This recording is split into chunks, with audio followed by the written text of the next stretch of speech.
महाराष्ट्रातील परिस्थिती भाजप आणि महायुतीच्या बाजूने नाही असं काँग्रेस उमेदवार डॉक्टर अभय पाटील यांनी म्हटलेलं आहे।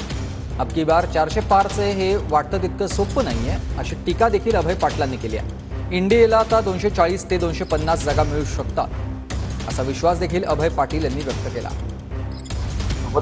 महाविकास आघाडीचे उमेदवार डॉक्टर अभय पाटील आहेत। नेमकं दादा मला सांगाल की आता एक एक्झिट पोल आला त्यामध्ये महाविकास याच्यामध्ये जे आहे की भाजप आघाडीवर असल्याचं सांगलं, नेमकं काय सांगाल?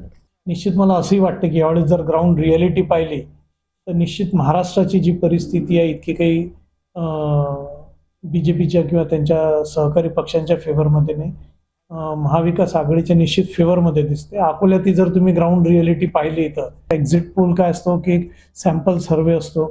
आज इथं 18 लाख वोटर्समधनं ते हार्डली काहीतरी 10-12 हजार लोकांना प्रश्न विचारतात आणि इतकं काही सोपं नाही आहे जे बीजेपी म्हणते आहे अबकी बार 400 के पार। तर मला वाटतं तिथपर्यंत ते नाही पोहोचणार, 240-250 पर्यंत पोहोचू शकतील असं मला वाटतं आहे। गणेश सोनवणे, टीव्ही मराठी, अकोला।